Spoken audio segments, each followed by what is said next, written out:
আল্লাহ বলেন তবে চার শ্রেণীর মানুষ ছাড়া সবাই জাহান্নামী, চার শ্রেণীর মানুষ হবে জান্নাতি। চিল্লায় বলেন সুবহানাল্লাহ।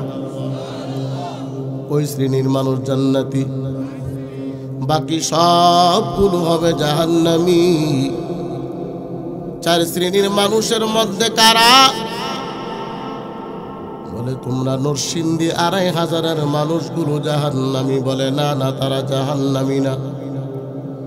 দুনিয়া সৃষ্টির পর থেকে কিয়ামত পর্যন্ত যত মানুষ জমিনের মধ্যে আসবে, আল্লাহ বলেন সবাই জাহান্নামী, ক্ষতিগ্রস্ত, ধ্বংসের মধ্যে আছে। তবে চার শ্রেণীর মানুষ যারা, তারা জান্নাতি, বাকি সবগুলো হবে জাহান্নামী। এক নাম্বার যারা ইমানদার, যারা ঈমান এনেছেন তারা জান্নাতি। বলেন তো জবান খুলে, আমরা যারা বসা আছি আমরা জাহান্নামী নাকি জান্নাতি? আরো জোরে বলেন। এরে মুসলমান ভালো করে শুনো, আমার নবী আবু বকরের কাছে গিয়া বলল, আবু বকর আপনাকে কালিমার দাওয়াত দিলাম। আবু বকর আমার নবীকে জবাব দিয়া বলল, ও নবী আমার, বহুদিন ধরে আপনার সাথে আমার সম্পর্ক, ভালোবাসা, আজকে পর্যন্ত আমি আবু বকর আপনাকে কোনোদিন মিথ্যা কথা বলতে শুনি নাই, কাউকে গালিও দিতে শুনি নাই। আপনি নবী অন্যের হক নষ্ট করেছেন, আমি আবু বকর আজকে পর্যন্ত দেখি নাই। ও নবী আমার, আপনি কালিমার দাওয়াত দিলেন, আমি আবু বকর বিশ্বাস করে নিলাম, আমি কালেমা পড়ে নিলাম। কালেমা পড়ে আমি আপনার উপর ঈমান এনে আমি মুসলমান হয়ে গেলাম। চিল্লা বলেন সুবহানাল্লাহ। এবার নবী ডাক দিয়ে বলেন, আবু বকর আপনি কালিমা পড়েছেন, কালিমা পড়ার পরে আপনার কিছু কাজ করা লাগবে। বলে কিসের কাজ? ও কল্লাদপুরের যুবক, কালেমা পড়েছো, বালেগ হয়ে গেছো, প্রথমেই তোমার ৫ ওয়াক্ত নামাজ আদায় করা লাগবে। বলে আমি মুসলমান হলাম, আমার আর কিছু লাগবে না, আমি জান্নাতি। কারণ নবী বলেছেন যাররা পরিমাণ ঈমান যদি কারো থাকে তারা জান্নাতি। তবে তুমিও জান্নাতি, তোমার গুনার শাস্তি জাহান্নামে ভোগার পরে তুমি জান্নাতি হবা। আর যদি তুমি গুনাহ না করো, আল্লাহ বলেন ৪টা শ্রেণীর মানুষ যারা, ৪ গুণওয়ালা মানুষ যারা, আল্লাহ বলেন তারা বিনা হিসাবে হবে জান্নাতি।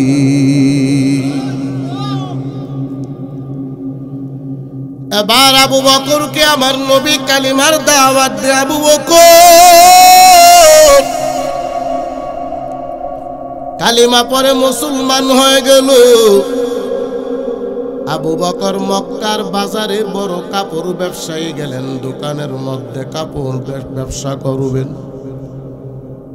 কিন্তু আবু বকর আগের মতো আর ব্যবসা করেন না, মা নবীর সাথে কালিমার দাওয়াত দেয় ঘুরে ঘুরে। ডাইনে বামের দোকান থেকে আওয়াজ, আবু বকর তুমি মুহাম্মদের পিছনে ঘুরে ঘুরে তোমার ব্যবসা ধ্বংস করে ফেলেছো, তোমার জীবনটাকেও তুমি ধ্বংস করে ফেলেছো। আবু বকর, আবু বকর আমার নবীর কাছে জিজ্ঞাসা করে, ও নবী আমার ডাইনে বামের দোকানদারেরা কয় আমি আবু বকর নাকি ধ্বংস, আমার ব্যবসাও ধ্বংস? নবী বলে না না, আমার আল্লাহ জানায় দিয়েছেন যারা ঈমানদার তারা জান্নাতি। আবু বকর আপনি ঈমানদার, আপনি জান্নাতি। যারা বলে আপনি ধ্বংস, যারা বলে আপনার ব্যবসা ধ্বংস আবু বকর, তারা জাহান্নামী, আপনি আবু বকর হলেন জান্নাতি। চিল্লায় বলেন সুবহানাল্লাহ। এক আল্লাহপুরের মুসলমান ও কলিজার টুকরা যুবক, বলো তো আবু বকর দামি নাকি কম দামি?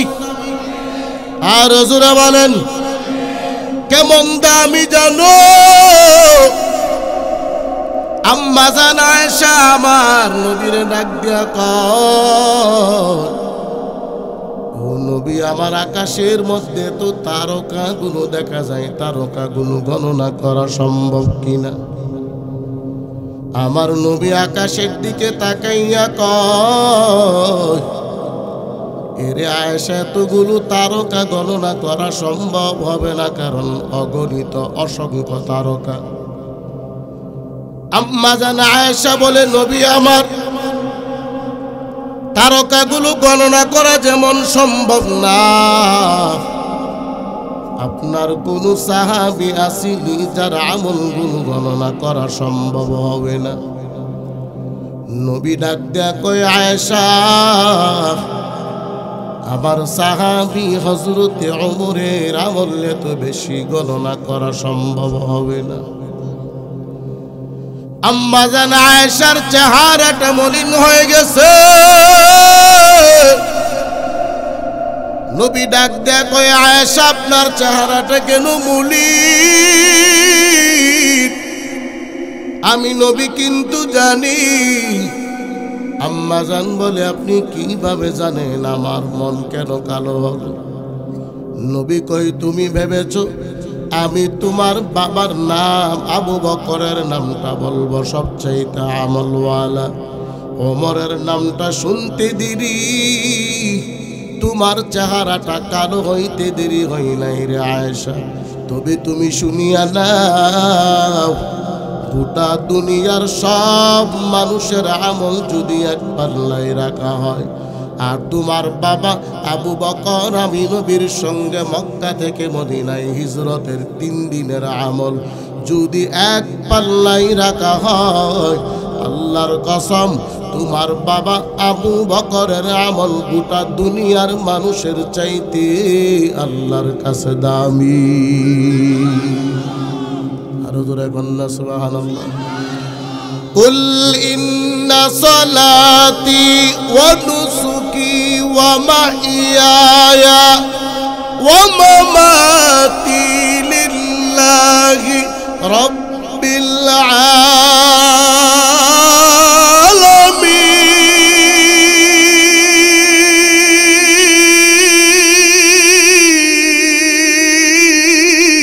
আলামিন।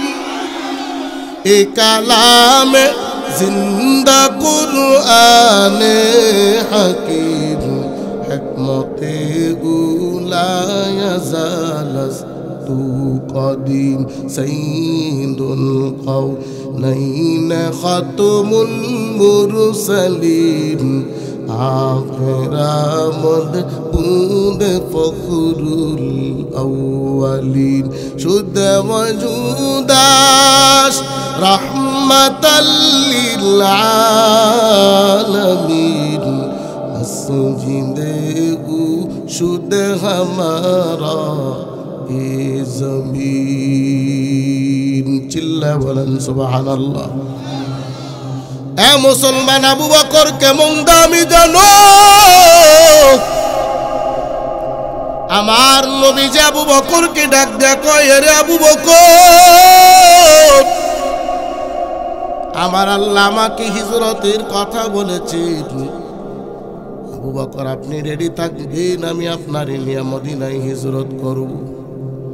সব সাহাবায়ে কেরামকে আমার নবী ডাক দেয়া কই, সাহাবায়ে কেরাম আপনারা একে একে সবাই মদিনার দিকে চলে যান। আমি নবী আল্লাহর আদেশ পাওয়া মাত্রই আবু বকরকে নিয়ে মদিনার দিকে চলে আসব। সব সাহাবায়ে কেরাম একে মদিনার দিকে রওনা হয়ে গেলে আমার নবীকে আল্লাহ ডাক দেয়া কয়, পয়গম্বর রাতের অন্ধকার আপনি মদিনার দিকে রওনা হয়ে যান। আমার নবী ঘরের ভিতরে ঘরের দরওয়াজা খুললেন, তাকে দেখে আমার নবীর ঘরের সামনে বেঈমানের দল হাজির, আমার নবীকে হত্যা করার জন্যে। আমার নবী ডাক দেয় কই মালিক, আপনি আমাকে মদিনায় হিজরতের কথা বলেছেন, ওই আমার ঘরের সামনে বেঈমানের দল হাজির, আমি নবীকে হত্যা করার জন্য তারা দাঁড়ানো। আল্লাহ ডাক দেয় ও নবী আমার, আপনি চিন্তা করবেন না, পেরেশানি হবেন না, আপনি জমিন থেকে এক মুঠি বালি হাতের মধ্যে নিয়ে নেন, আর কোরআন তিলাওয়াত করিয়া ওই বালিটাকে আপনি বেঈমানের দিকে নিক্ষেপ করে দেন।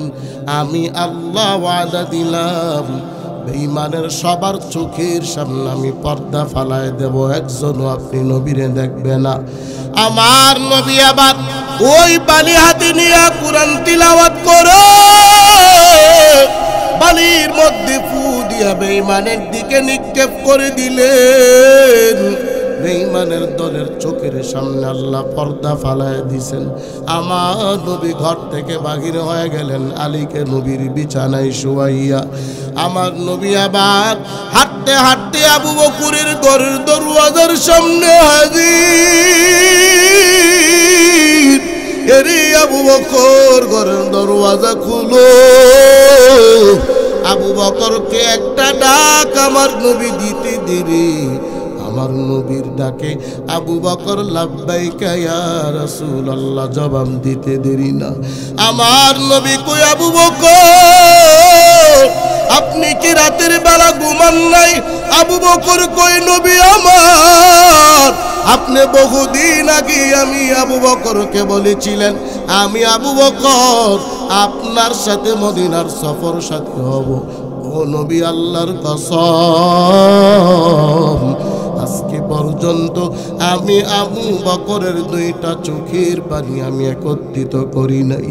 আমার নবী চোখের পানি ছেড়ে কাঁদে। আবু বকর ডাক দেয়া কই আসমা, তাড়াতাড়ি আমার নবীর জন্য নাস্তা বানায়া দাও।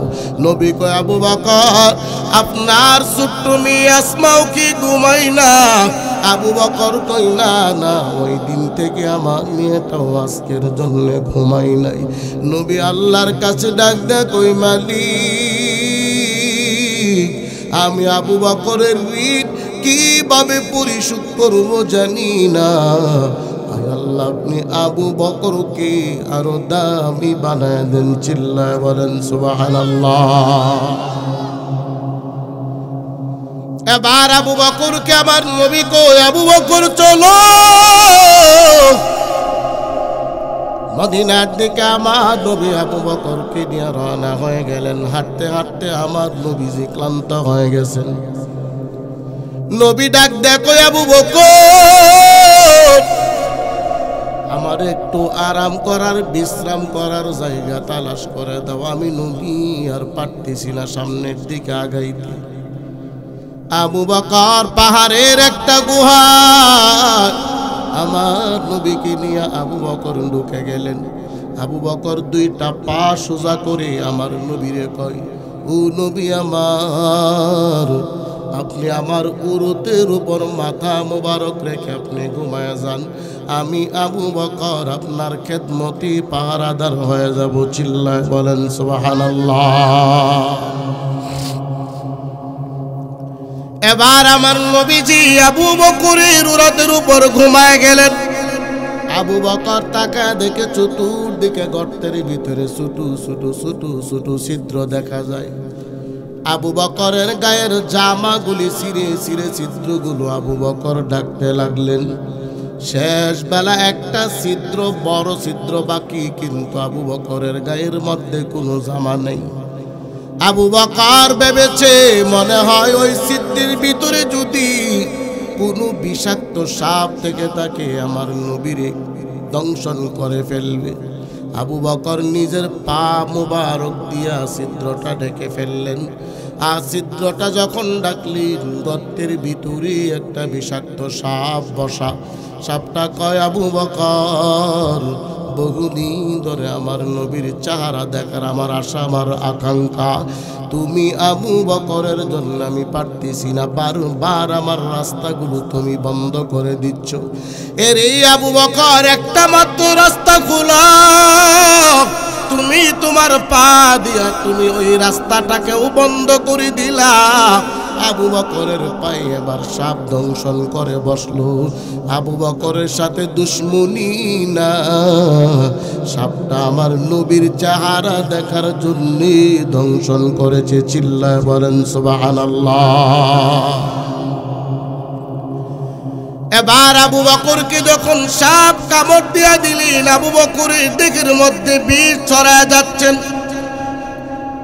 আবু বকর ব্যথার যন্ত্রণায় ছটফট করে কান্না করতেছেন, কিন্তু আওয়াজ করে না, কারণ আবু বকরের পায়ের মধ্যে আমার নবীজি মাথা মোবারক রাইখা ঘুমায় গেছে। আবু বকর আমার নবীর জাগাই নাই। আবু বকরের চোখের পানি আমার নবীর গালের মধ্যে পড়ে গেছে। আমার নবীর ঘুম ভেঙে গেছে। আমার নবীজি ডাক দিয়া কয়, আবু বকর আপনি কেন কাঁদেন? আবু বকর বলে, না নবী কাঁদি না। বলে, আমি দেখতেছি আপনার চোখ দিয়া পানি পড়তেছে। আপনার কি বাড়ির কথা মনে হয়ে গেছে? বলে, না না। আপনার কি আসমার কথা মনে হয়ে গেছে? বলে, না না, আমার মেয়ের কথাও মনে হয় নাই। তাহলে আপনি কেন কাঁদেন?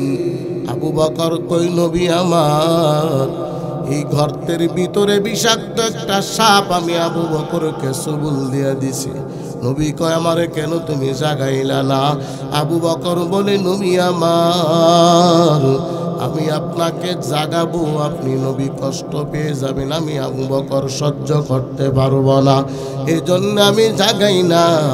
নবী কয়, আবু বকর আপনার পাটা আমার দিকে একটু দিয়া দেন। আবু বকরের পায়ের মধ্যে একটু তুতু মুবারক লাগাই দিলেন। লাগাইতে দিলি আমার আল্লাহ আবু বকরের বিষগুলো ধ্বংস করে আবু বকরকে সুস্থ বানাইতে দেরি করলেন না। হুজুরে বলেন না সুবহানাল্লাহ। এ মুসলমান, আবু বকর দামি নাকি কম দামি? আর হুজুরে বলেন। আল্লাহ ডাক দেয়া কয়, ও দুনিয়ার মানুষ শোনো, আদম নবী আমি আল্লাহর পাগল, মুসা নবীও আমি আল্লাহর পাগল, ইব্রাহিম নবীও আমি আল্লাহর জন্যে পাগল, আর আমি আল্লাহ স্বয়ং আমার মুহাম্মদ নবীর জন্যে পাগল। সব নবী রাসূলগণ আল্লাহর জন্যে পাগল। আল্লাহ কয়, আমি আল্লাহ আমার বন্ধু মুহাম্মদের জন্য পাগল। আমার নবী ডাক দেয় কয়, ও সাহাবায়ে কেরাম শুনো, দুনিয়ার সব মানুষগুলো জান্নাতের পাগল। উমর জান্নাতের পাগল, আলী জান্নাতের পাগল। কল্লাতপুরের মুসলমান নামাজ পড়ো বলে জান্নাতের জন্যে। মুসলমান কেন? বলে জান্নাতের জন্যে। আল্লাহ নবী বলেন, দুনিয়ার সব মানুষেরা জান্নাতের জন্যে পাগল, আর আমার আল্লাহ জান্নাতের 8টা দরওয়াজা আমার সাহাবী আবু বকরের জন্য থাকবে পাগল। আস্তে কন্যা সুবহানাল্লাহ। হে মুসলমান, আবু বকর দামি নাকি কম দামি? আর জোরে বলেন। ওই আবু বকর আমার নবীজির রওজার ডান পাশে এখনো শোয়া। সারাটা জীবন দুইজন বন্ধু একসঙ্গে চলেছেন, একই সঙ্গে রওজার মধ্যে শোয়া। ডান পাশে আবু বকর, বাম পাশে হলো নবীর পেয়ারা বন্ধু ওমর। দুইটা বন্ধুরে নিয়ে আমার নবী এখনো মদিনায় শোয়া। চিল্লায় বলেন সুবহানাল্লাহ। হে মুসলমান, ওই মদিনায় যাইতে রাজি আছি তো সবাই?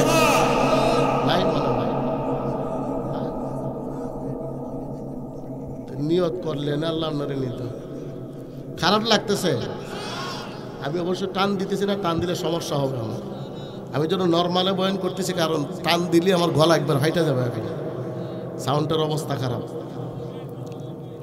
এজন্য কেউ ভাইবেন না যে হুজুর আজকে টান দেন, আমি আস্তে আস্তে বয়ান করতে, টান দিলে আমার ক্ষতি হয়ে যাবে। মুসলমান, এজন্য মদিনায় যাইবেন তো সবাই, কারা কারা যাবেন একটু হাত উঠান। আর নিয়ত করেন না, ইন্নামাল আমালু বিন্নিয়াত, হাত নামান। আল্লাহ নিব তো নিয়ত যদি করেন, আর টাকা হওয়ার পরে যদি বিল্ডিং করেন তাহলে আল্লাহ নিব? হ্যাঁ, হজ কাদের উপর ফরজ জানেননি নাকি মাসআলাও জানেন না? আল্লাহ তৌফিক দিলে যে যাবেন বলতেছেন, হজ তাদের উপরে ফরজ। হজ করতে যত টাকা লাগে, যতদিন আপনি মক্কা মদিনায় থাকবেন, আপনার খরচ, আপনার ফ্যামিলির খরচ আপনার কাছে থাকলেই আপনার উপরে হজ ফরজ। কিন্তু আমরা তো টাকা হইলে একটা তাড়াতাড়ি মেশিন বসা, টাকাটা হইলেই ছেলের একটা ব্যবসা দেয়, তাড়াতাড়ি বিল্ডিং কর।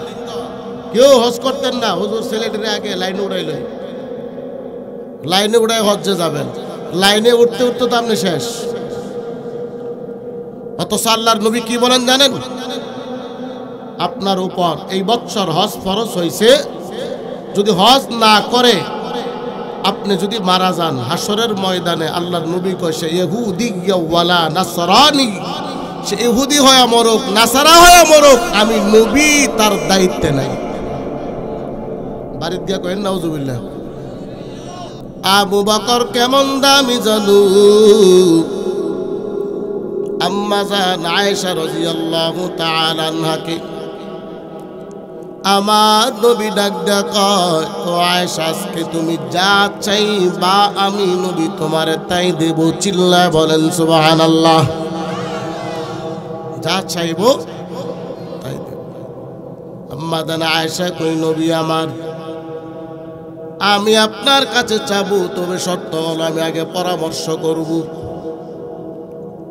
নবী ডাক দেয়া কয়, আয়েশা তুমি যার সঙ্গে মনে চাই তুমি পরামর্শ করো, আমি নবীরে জানাও তুমি কি চাও।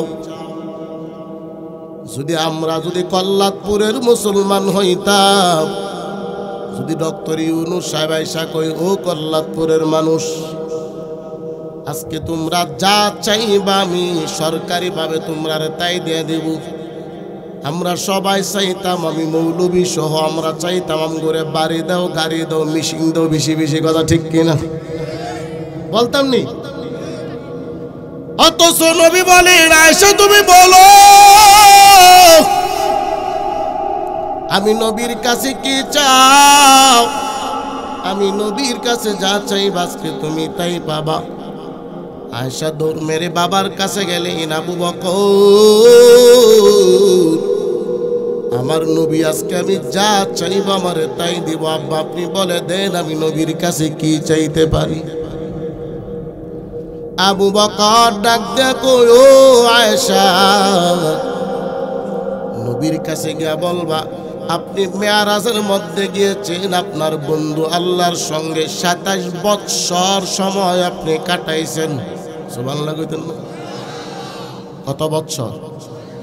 অথচ আমরা জানি কি, সুবহানাল্লাযী আসরা বিআবদিহি লাইলাম মিনাল মাসজিদিল হারামি ইলাল মাসজিদিল আকসা।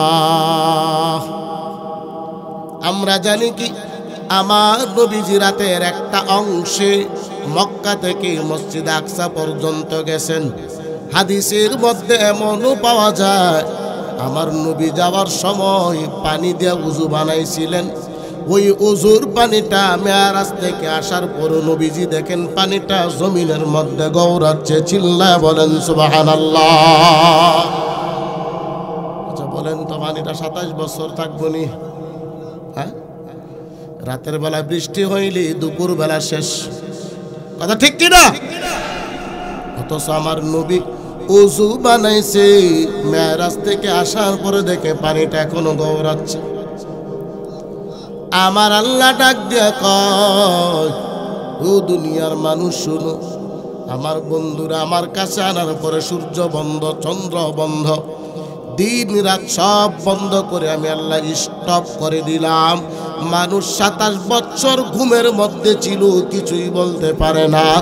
আমি আল্লাহ আমার বন্ধুর সাথে 27 বছর আমি কথা বলেছি। কত বছর? হুজুর এটা কেমনে সম্ভব? এটা কি সম্ভব? আরো জোরে বলেন। তাহলে আবার নবীজির হাদিস শুনেন। আল্লাহর নবীজি বলেন, যারা ইমানদার, যারা নেককার, যারা মুমিন, সুদখোর না। কি কর না? যারা ইমানদার, যারা মুমিন। মনে করেন আজকে আমি মারা গেলাম, মনে করেন ভাই আজকে মারা গেল, ইমানদার মুমিন, উনাকে দাফন করলাম। হাদিসের ভাষায় আমার নবীজি বলেন, ও কিয়ামতের দিন ইসরাফিল যখন ফুৎকারে, সেই ফুৎকারের মধ্যে, সিংহার মধ্যে ফুৎকার দেবী, ওই দিন নেককার ঘুম থেকে ওইটা চোখের মধ্যে হাত দেয়া কসলাবে। আমরা কসলাইনি? ঘুম থেকে ওইটা হাত দিয়ে এগুলা করিনি? আমার নবী বলেন, হাত দেয়া চোখের মধ্যে কসলাবে আর বলবে, কে আমার ঘুমটা ভেঙে দিছো? মাত্র ঘুমাইছি। সুবহানাল্লাহ কইতেন না? মাত্র কি করছি? মাত্র ঘুমাইছি। অথচ আল্লাহ জানাইয়া দে, ও বান্দা মাত্র ঘুমাইছো, তুমি মারা গেছো 2024 সালে, আর এখন কোটি কোটি সাল চলে, তুমি মাত্র ঘুমাইছো। কোটি কোটি বছর চলে গেছে, তুমি কিচ্ছু বলতে পারো না। আল্লাহ বলেন, ওই সময়টা যেমন তার কাছে অজানা, আমার আল্লাহর নবীর মেরাজের 27 বছর মানুষের কাছে তেমন অজানা। চিল্লায় বলেন সুবহানাল্লাহ। আবু বকর ডাক দেখা, এরে আয়েশা তুমি শুনো, আমার নবীর কাছে জিজ্ঞাসা করবা, 27 বছর আল্লাহর সঙ্গে কথা বলেছেন, এমন একটা কেমন কথা আছে যে কথাটা দুনিয়ার কেউ জানে না, একমাত্র আল্লাহ এবং তার রাসূল জানে। ওই কথাটাই তুমি বলবা, তোমার জানায় দিতে। আর আস্তে কন্যা সুবহানাল্লাহ। আর আমগো দেশের বিবিরা যদি হইতো, আম্মা জান আয়েশা আবু বকর রাদিয়াল্লাহু তাআলার মেয়ে, আল্লাহর নবীজির স্ত্রী, আজকে গিয়ে আপনি ঘরের মধ্যে আপনার বিবিরে কইবেন, তুমি কালকে সকালে যা চাও আমি তাই দেব। বিবি কইব, তাড়াতাড়ি আমার সোনার হার দাও, সোনার সিন দাও। কথা ঠিক কি না? কারণ দুনিয়ার বিবিরা টাকার পাগল, আর আমার নবীর বিবিরা ছিল জান্নাতের পাগল। কথা ঠিক কিনা? আম্মা জান আয়েশা ডাক দিয়ে বলি, ও নবী আমার, 27 বছর আপনি আল্লাহর সঙ্গে কথা বললেন, এমন কোন কথা আসেনি যে কথাটা আপনি নবী জানেন আর আল্লাহ জানে, দুনিয়ার কেউ জানে না। আমি আপনার কাছে এই জিনিসটা জানতে চাই। নবী কয়, আয়েশা তুমি এটা কি বললা? আয়েশা কয়, নবী আপনি ওয়াদা করেছেন আজকে আমি যা চাইবো আমার তাই দিবেন, এই কথাটা আমি চাইলাম। নবী কয়, আয়েশা আমার আল্লাহ জানায় দিয়েছেন, মানুষকে যদি কষ্ট না দেই, মানুষের যদি ক্ষতি না করে, যেই মানুষটা মানুষকে কষ্ট দিবে না, মানুষকে ক্ষতি করবে না, আমার আল্লাহ আমার জানায় দিয়েছেন ওই মানুষটা হবে জান্নাতি। চিল্লায় বলেন সুবহানাল্লাহ। আম্মা জান আয়েশা আবু বকরের কাছে হাজির। আবু বকর ডাক দেখো, ও আয়েশা নবী কি বলেছে? আয়েশা বলে, বাবা আমার, নবী বলেছেন যদি মানুষকে কষ্ট না দেয়, মানুষকে যদি উপকার করি জান্নাতি। আবু বকর শুনতে দেরি, চোখের পানি ছেড়ে কান্না করতে দেরি না। আম্মা জান আয়েশা বলে, ও আব্বা জান আপনি কেন কাঁদেন? আপনি তো কাউকে ক্ষতি করেন না, আপনি তো সব সময় মানুষকে উপকার করেন, মানুষকে কষ্ট দেন না।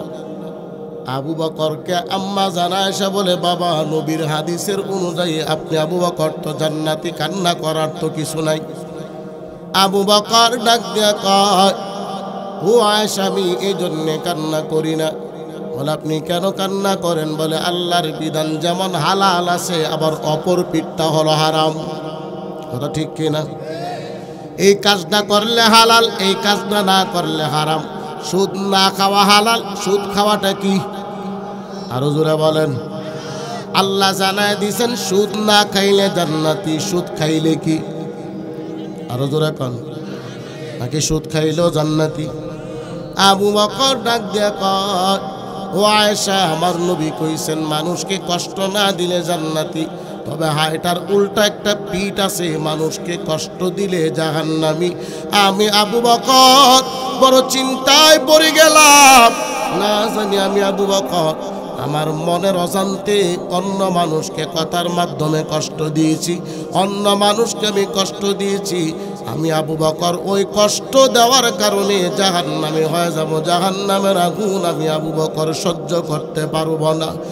আবু বকর এত কান্নার আওয়াজ, এরে কল্লাতপুরের মুসলমান ও কলিজার টুকরা যুবক, আল্লাহ ডাক দেয়া কই নবী আপনার সাহাবী আবু বকর জান্নাতি, ওমর জান্নাতি, উসমান জান্নাতি। দুনিয়ার উম্মতের মধ্যে সবচাইতে দামি মানুষ হলো আবু বকর। ওই আবু বকর যদি কান্না করে, আমগু ইস্তেমার ময়দানে যে 7 সন্ত্রাসের বাহিনী মানুষ হত্যা করেছে, তাদের কান্না করার দরকার আছে কিনা? আছে না? এ মুসলমান, নবী ডাক দেয়া কয় মানুষকে কষ্ট দিলে জাহান্নামী। আল্লাহ ডাক দেয়া কয় কুনতুম খায়রা উম্মাতিন উখরিজাত লিন-নাসি তা'মুরুনা বিল মা'রুফ ওয়া তানহাউনা আনিল মুনকার। আল্লাহ বলেন দুনিয়ার মানুষের মধ্য থেকে একটা দল বাহির হবে, উখরিজাত লিন-নাস, উখরিজাত লিন-নাস বাহির হবে মানুষের মধ্য থেকে। বলে তারা কারা? আল্লাহ বলেন খায়রা উম্মাতিন উখরিজাত লিন-নাস, মানুষের মধ্য থেকে যারা বাহির হবে তারা হলো উত্তম মানুষ। বলে কারা? বলে যারা মানুষ কি ভালো কাজের দিকে ডাকবে, খারাপ কাজ থেকে বাধা প্রদান করবে। এ মুসলমান বলু, আমার তাবলীগের সাথী ভাইরা মানুষ কি টিভির দিকে ডাকে নাকি নামাজের দিকে ডাকে? আরো জোরে বলেন। ওই তাবলীগওয়ালা সাথী ভাইরা রাতের অন্ধকার টঙ্গীর ময়দানে তারা কাজ করে ঘুমায় গেছে। ওই সাথী ভাইদেরকে নির্মমভাবে রাতের 4টার সময় তুমি জবাই করে হত্যা করেছো। আমি বলবো তুমি তো 5 গোলাম দিল্লির দাদা বাবু স্বৈরাচারের কথা ঠিক কিনা? এ মুসলমান, তাবলীগ যারা করে বাল্লিগু আন্নি ওয়ালাউ আয়া, নবীজি বলেন তুমি একটা জানো, অপর ভাই জানে না দিনের কাজ, তারে জানায় দাও, এটার নামই তাবলীগ। নাকি ছুরি নিয়া পিস্তল নিয়া টঙ্গীর ইস্তেমার ময়দানে জবাই করার নাম তাবলীগ? আরো জোরে বলেন। এইগুলো তাবলীগ না। আর বর্তমান যারা দেশে আক্রমণ করছে একটাও তাবলীগের সাথী না, সবগুলো হলো সাদ লীগের অনুসারী। কথা ঠিক কিনা বলেন? কি লীগের অনুসারী? সাদ লীগ। দেশে তো অভাব নাই। ইসকন লীগ, আনসার লীগ, কিস্তি লীগ, সাদ লীগ, লীগের অভাব নাই দেশে। কিন্তু তোমরা যতই ষড়যন্ত্র করো, বাংলাদেশের জনতা, বাংলাদেশের ছাত্র ভাইয়েরা তোমাদেরকে প্রতিহত করবেই করবে। কথা ঠিক কিনা বলো? মুসলমান ইমানদার, খারাপ লাগছে নাকি? অনেকে আছেন হুজুর আমগুরে গাইলিছে, আমরা গাইলেই নাই। আগস্টের পরে বাংলাদেশটাকে অস্থিতিশীল বানানোর জন্য অনেক লীগ বাহিনী দেশে আসছে। কথা ঠিক কিনা? এই যে গত কয়েকদিন আগে উত্তরবঙ্গ থেকে বলছে ডক্টর ইউনুস জনপ্রতি 1 লাখ করে তুমগুর কিস্তির মাধ্যমে টাকা দিবে। ঢাকাতে আইনা শাহবাগে জমাইছে লাখ লাখ মানুষ, অথচ তারা জানেও না কে আনছে। লাস্টে সাংবাদিক ধরার পরে বলছে না আমগুর আনছে ইমুকে। তালাশ করে দেখে হে ছাত্রলীগের সদস্য, যুবলীগের সদস্য। এখানে তোমরা আনলা কেন? তো আমগুর নাম হলো কিস্তি লীগ। নাম কি? কিস্তি লীগ। কিস্তি লীগ দিয়া ব্যর্থ হয়েছে, এরপর আবার পাঠাইছে ইসকন লীগ। ইসকন লীগের চিন্ময়কে যখন গ্রেফতার করা হয়েছে, দাদা বাবুরা বুঝে গেছে বাংলাদেশে যতই ষড়যন্ত্র করি, তারা এখনো জানে না বাংলাদেশের প্রধান উপদেষ্টার গদিতে যিনি বসা আছেন ওনার মাথাটা আল্লাহ দিছেন তোমার মতো মোদির চামচামি করে ডক্টর ইউনূসের জুতা ঢালার ক্ষমতা নাই। কথা ঠিক কিনা বলো? তুমি ডক্টর ইউনূসের সাথে খেলবা, তোমার তো 7 সিস্টারে ফালাইয়া ধ্বংস করে দিব। ডক্টর ইউনূস কি এমনি শান্তিতে নোবেল পাইছে? তোমার মতো চা বিক্রেতা মোদির মতো চা বিক্রি করে চিনি দেয়া কাপে বাইরা চা বিক্রি করছো, আর তুমি এখন ডক্টর ইউনূসের সাথে খেলতে আসো? এ মুসলমান, যখন ইসকন লীগ চলে গেছে, ব্যর্থ হয়ে গেছে, তাদের শেষ মিশন হলো সাদ লীগ। তাদের শেষ মিশন কি? সাদ লীগ। এটা তো সূচনা করছে, এটা দিয়ে কি করছে? উদ্বোধন করছে, শেষ মোনাজাত করতেছে সাদ লীগের মাধ্যমে। আল্লাহ হেফাজত করে বলে না আমি। এখন ধরা খাইছে, দলে দলে দলে দলে এখন আলেমদের কাছে গিয়ে তওবা করতেছে। আমি ওইদিকে যাব না। এ মুসলমান, ভালো করে শুনো, আমরা তো উত্তরাধিকারী সত্য মুসলমান। কথা ঠিক কিনা? ঠিক যে কইছেন, কেমনে কইছেন কন্ত দি? হ্যাঁ,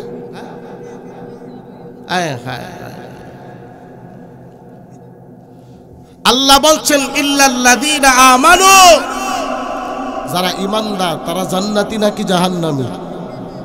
ইল্লাল্লাযীনা আমানু, যারা ঈমানদার তারা জান্নাতি। অথচ আমরা কি? বাবা মুসলমান, মা মুসলমান, আমরাও কি? সবাই আওয়াজ দিবেন। বাবা মুসলমান, মা মুসলমান, আমরা কি? আমরাও মুসলমান। এই ময়দানে যারা আছেন, একজন বলেন তো যে আমার মা হিন্দু, বাবা হিন্দু, আমি মুসলমান হয়ে গেছি? আছেন কেউ?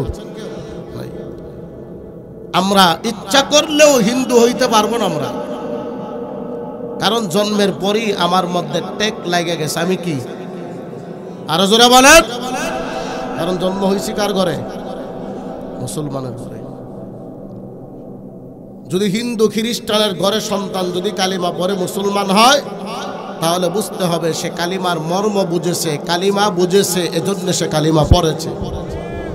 কারণ তার জন্মের পরে তার মধ্যে ট্যাগ লাগছে হিন্দুর সন্তান, খ্রিস্টানের সন্তান, বুদ্ধের সন্তান। এরপরও সেই ধর্মগুলো পিছনে ফালাইয়া ইসলাম ধর্ম গ্রহণ করেছে, মানে সে বুঝেছে ইসলাম ধর্মই হলো সবচেয়ে দামি ধর্ম। কথা ঠিক কিনা বলে? মুসলমান ইমানদার, এই যে ফেরাউন, আল্লাহর চূড়ান্ত দুশ্মন হলো ফেরাউন। নিজের নিজে খোদা দাবি করে, আনা রব্বুকুমুল আলা, আমি সবচাইতে বড় খোদা। ফেরাউনের ঘরের মধ্যে বিবি আসিয়া, ফেরাউনের স্ত্রী আসিয়া ডাক দিয়া কয়, গোটা মিশরের মানুষ যদি তোমারে খোদা মানে, আমি আসিয়া তোমারে খোদা মানব না, কারণ আমার খোদা তুমি না, আমার খোদা হলো মুসা নবীর আল্লাহ। কথা ঠিক কিনা বলো? আমার খোদাকে ওই আসিয়া কই, মুসা নবীর খোদা হলো আমার খোদা, তুমি ফেরাউন আমার খোদা না। এ নরসিংদীর মুসলমান, ভালো করে শুনো, আমগো দেশে যদি নেতা দুর্নীতিবাজ হয়, নেতার বিবি আরো বড় দুর্নীতিবাজ। কথা ঠিক কিনা? আসেনি? এই যে আমগো নারায়ণগঞ্জের এমপি 70 রাকাত তাহাজ্জুদ পড়নেওয়ালা, ঠিক কিনা? আপনাকে 2500 আইসা বলছিল আইবি, আমার মরণের সময় যেন বঙ্গবন্ধুর নামটা মুখে নিয়ে মরতে পারি। আরো আসতে কেন? 2500 বৈশা আইবি রহমান কয়, আমার মরার সময় যেন আমার জবানে বঙ্গবন্ধুর নামটা থাকে। আচ্ছা, বঙ্গবন্ধুকে আমি খারাপ বলি না, সে দেশের জন্য তার অবদান আছে, আছে কি নাই? দেশের জন্য তার অবদান আছে। সে বাংলাদেশের অনেক বড় একজন নেতা, কিন্তু নেতা হইলেই কি মরণের সময় আল্লাহর নাম বাদ দিয়া নেতার নাম নিয়ে মরবেন? আপনার ইমান আসেনি? আরো জোরে বলেন। এই জন্যেই কিন্তু স্বৈরা শাসকের সময় তেলের দাম অনেক বাড়ছে। কেন বাড়ছে জানেন? ওই যে হারা নেতারা তেল মাইরা মাইরা পদ নিছে, এই জন্য তেলের দাম বাড়ছে। তেলা মাথায় তেল মারিয়া ফায়দা নেই যে লুটিয়া, তেল বিনা চলে না দুনিয়া, বাইরে তেল বিনা চলে না দুনিয়া। কথা ঠিক কিনা বলো? নেতারা তেল মারতে মারতে পদ দিছে, এই জন্য তেলের দাম বেড়ে গেছে। আইবি রহমান যে কথাটা বলছে এটা কি মন থেকে বলছে? সে বলছে কেন? যেন শেখ হাসিনা শুনে আর তার পদ যেন আরো উপরে যায়। কি লাভ?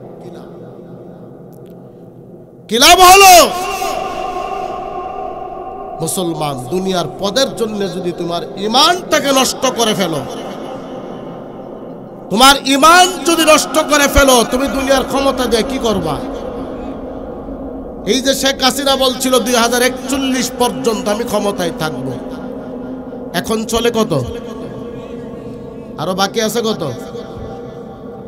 আরো 16 বছর বাকি। তাহলে 16 বছর আগেই তো তোমার আল্লাহ ক্ষমতা থেকে নামাই দিছে, নামাইছে কিনা? তাহলে তুমি যে ক্ষমতার বড়াই দেখাইছো, ক্ষমতার মালিক তো তুমি না, ক্ষমতার মালিক কে? তুমি 2041 পর্যন্ত থাকবা গ্যারান্টি দিছো, অথচ ও বিএনপির ভাইয়ারা হাসতেছ। তোমরাও যদি এমন করো, শেখ হাসিনা তো নিজের জান নিয়ে পালাইছে, তোমরা জান নিয়েও পালাইতে পারতো না। এই জন্য অতীত থেকে সবক নেওয়া দরকার। আল্লাহ তো এই জন্য আমার নবীরও জানাইছেন, ফেরাউন থেকে সবক নেন, নমরুদ থেকে সবক নেন। তারা কি করছে? হযরতে ওমর অর্ধ পৃথিবীর শাসক ছিলেন। শুধু বাংলাদেশ এমন না, গোটা পৃথিবীর অর্ধেক পৃথিবীর শাসক ছিলেন ওমর। মনোযোগ দিয়ে শুনবেন, আমি শেষ করে দেবো এখনই। হযরতে ওমর রোজার ঈদের আগের রাত ওমরের স্ত্রী বলে, ওমর আমারে কাপড় দিলেও দেও, না দিলে না দেও, আমার দরকার নাই। আমার ছোট বাচ্চাটা নতুন কাপড়ের জন্য কান্না করতেছে, আমার বাচ্চাটার জন্য একটা কাপড় নিয়ে আসো। হযরতে ওমর বলল, বিবি আমার কাছে তো টাকা নাই, আমি কেমনে কাপড় কিনা দেব? অথচ অর্ধ পৃথিবীর শাসক ছিলেন, আমার কাছে টাকা নাই। বিবি কয়, অর্থমন্ত্রীর কাছে আপনি একটু দরখাস্ত লিখেন, আগামী মাসের অ্যাডভান্স বেতনটা যেন আপনাকে দেয়া দেয়, আর এই বেতন দিয়ে আপনার সন্তানকে ঈদের নতুন একটা জামা কিনা দেন। হযরত ওমর বিবির কথা শুনে একটা পত্র লিখলেন যে আমি খলিফাতুল মুসলিমিন হযরত ওমর আপনার কাছে পত্র পাঠাইলাম, পত্র পাওয়ার সঙ্গে সঙ্গে আমাকে আগামী 1 মাসের বেতন দিয়ে দিবেন। কে লিখছেন? লিখছেন কে? আমগো দেশের সরকার লেখন লাগে, উন্নতি গেলে কে আমার বাগদা যেন কানাডায় যা, আর কিছু কোন লাগে না, অটোমেটিক বাগ ব্যাংকে নিয়ে কানাডায় চলে যায়। ওমর লিখছেন আমার আগামী মাসের বেতনটা দিয়ে দিবেন। অপর পৃষ্ঠায় অর্থমন্ত্রী লিখে দিয়েছেন, ওমর আপনার 1 মাসের বেতন আমি দিব, 2টা শর্তের বিনিময়। কয়টা শর্ত? মনে রাখবেন যারা বিএনপি করেন এখন, আপনারা তো মনে করতেছেন আমগো সুদিন আই পড়ছে, মনে হয় সুদিন আপনাকেও আইসে না, মরণ একদিন সবারই হবে, আওয়ামী লীগ হক বিএনপি হক। কথা ঠিক কিনা বলেন?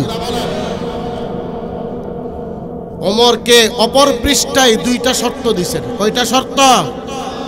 মনে রাখবেন যারা নেতাগিরি করে, এই 2টা শর্ত রাইখা কথা বলবেন যে আমি 41 পর্যন্ত থাকবো। এখন তো বিএনপি ক্ষমতা এলে কবা আমি 2050 পর্যন্ত থাকবো। কথা ঠিক নিও? ওই 2টা শর্ত মনে রাখবেন আগে যারা নেতাগিরি করে। 2টা শর্ত লেখছে। 1 নাম্বার, ওমর আপনাকে যে আগামী 1 মাসের বেতন অ্যাডভান্স আমি দেব, আগামী 1 মাস আপনি আগামী মাসের 30 তারিখ পর্যন্ত দুনিয়াতে বাঁচবেন, এই গ্যারান্টিটা আমারে দিয়া যান। এই গ্যারান্টি কি? আমারে দিয়া দেন। সম্ভব? আরো জোরে কোন? দুই নাম্বার শর্ত, দুই নাম্বার শর্ত হলো, মনে করেন আপনারে আল্লাহ 1 মাস হায়াত দিল, 1 মাস কি দিল, 1 মাস আপনার হায়াত দিছে, আপনি বাঁচছেন, কিন্তু আগামী 1 মাস আপনি এই অর্ধ পৃথিবীর শাসক থাকবেন, এই গ্যারান্টি আমাকে আপনি দিতে হবে। মনে করেন আমি নরমাল একটা এক্সাম্পল দিই, আপনাদের মসজিদের ইমাম সাহেব কইল, কথা বুঝতেছেন আমার, আপনার কাছে খারাপ লাগতেছে আমি বুঝতেছি, আপনাদের মসজিদের ইমাম সাহেব গিয়ে কেশিয়ার সাহেবকে বলল, আমার একটু সমস্যা, আগামী 2 মাসের বেতন আমার অ্যাডভান্স দিয়ে দেন, আগামী 2 মাসের বেতন অ্যাডভান্স দেন। কেশিয়ার সাহেব কইল, আপনি আগামী 2 মাস যে বাঁচবেন এই গ্যারান্টি আমার দেন। ইমাম সাহেব কইল, যদি বাঁচি দিব, না বাঁচলে মাফ করে দিন, না বাঁচলে মাফ করে দিন। কেশিয়ার সাহেব কইল, ঠিক আছে, যদি না বাঁচেন তাহলে তো কিছু করার নাই, তাহলে আপনি আমার এই গ্যারান্টি দেন, আগামী 2 মাস আপনার আমার এলাকার মানুষ মসজিদে রাখবো ইমাম হিসাবে, এই গ্যারান্টিটা আমার দেন। সম্ভব? ইশারের নামাজ পড়াইছে, ফজরের নামাজ পড়াইছে, সকালবেলা ইমাম বিদায়, আছে কি নাই? তো ওমরকে বলল, আপনি 1 মাস বাঁচবেন ঠিক আছে, কিন্তু 1 মাস আপনি ক্ষমতায় থাকবেন এই গ্যারান্টি আমাকে দেন। ওমর নিচে দিয়ে লিখলেন, এই 2টার কোনোটাই আমার হাতে নাই, 2টার দুটাই ক্ষমতা কার হাতে? ক্ষমতার মালিক কে? আয়াতের মালিক। তো ওমর যদি 1 মাসের অ্যাডভান্স বেতন না নিতে পারেন, আপনি এত বড় একজন নেত্রী হয়ে আপনি কিভাবে বললেন 2041 পর্যন্ত আমি থাকবো? 41 পর্যন্ত আপনি যে বাঁচবেন তার গ্যারান্টি কি? আর যদিও বাঁচতেন 24-এ আপনারে বিমান দিয়া তো ফাটাই দিছে ইন্ডিয়া, তাহলে আপনার ক্ষমতা কয়? আপনি যে অ্যাডভান্স বেতন 41 পর্যন্ত নিয়ে নিছেন, আপনি প্রত্যেকটা মানুষের হক নষ্ট করেছেন, কথা ঠিক কিনা বলেন?